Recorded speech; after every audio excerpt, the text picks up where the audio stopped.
तो यहाँ पर एक ग्रुप J स्टार दे रखा है और उसमें एक ऐसा एलिमेंट B एग्जिस्ट करता है जो इस गिवन इक्वेशन को होल्ड करता है और ये ट्रू है सभी A के लिए।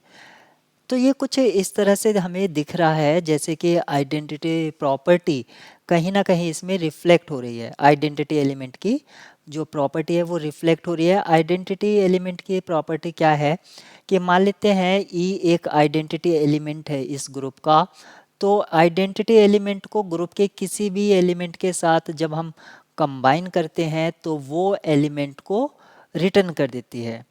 यानी कि आइडेंटिटी से ऑपरेट करने पर कोई भी फर्क नहीं पड़ता है। तो यहाँ पर ए के साथ ऑपरेट करने पर बी को कोई भी फर्क नहीं पड़ रहा है।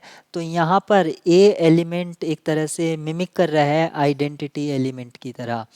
अगर ए आपका आइडेंटिटी एलिमेंट हो गया है, ए इक्वल्स टू आइडेंटिटी, तो यहाँ पर ग्रुप में बी एलिमेंट एग्जिस्ट कर रहा है। ए को मैंने आइडेंटिटी मान लिया है। अब बी एलिमेंट कंबाइन करते हैं इसके साथ तो ये बी को ही रिटर्न करेगा। तो ये आपकी जो इक्वेशन है होल्ड हो जाएगी।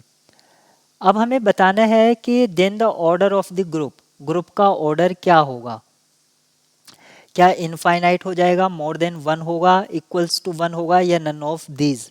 यहाँ पर आपको चार ऑप्शंस हैं। तो सबसे पहले मैं मान लेता हूँ कि ए और बी ये किसके इक्वल हैं, आइडेंटिटी। इस केस में तो आपको कोई भी इशू नहीं होगा, एवरीथिंग इज ओके। लेकिन अगर मैं मान लेता हूँ कि जो ग्रुप का ऑर्डर है वो ग्रेटर देन वन है, ग्रुप का ऑर्डर ग्रेटर देन वन है, इस केस में आइडेंटिटी एलिमेंट तो ग्रुप में होता ही है और एक दूसरा एलिमेंट हमने लेट सपोज ए मान लिया है। ए है तो इसका इन्वर्स भी एग्जिस्ट होगा जैसे कि ए इन्वर्स। अब इस केस में ये मान लेते हैं ये ग्रुप फॉर्म कर रहा है, तो हम इसमें से दो एलिमेंट ए और बी मान लेते हैं। तो जैसे कि हमें यहाँ पर इक्वेशन दे रखी है A B star A equals to B, तो मैं b को a मान लेता हूँ और a को a इनवर्स मान लेता हूँ। मैंने क्या माना है, b को a मान लिया है और a को क्या मान लिया है, a इनवर्स। अब मैं इसको ऑपरेट कराता हूँ तो मुझे क्या मिलेगा, b और b की जो मैंने माना है वो एलिमेंट a माना है। यहाँ से आइडेंटिटी इक्वल्स टू a। तो यहाँ पर आपने देखा ए भी आपका क्या है, आइडेंटिटी है। यानी कि अगर मैं जी का ऑर्डर वन से ग्रेटर मानता हूँ तो आइडेंटिटी ही है उसमें सिर्फ।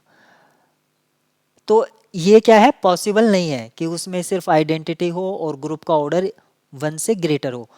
तो वन से ग्रेटर पॉसिबल नहीं है, ऑप्शन बी यहाँ पर डिस्कार्ड हो जाता है, इनफाइनाइट भी डिस्कार्ड हो गया।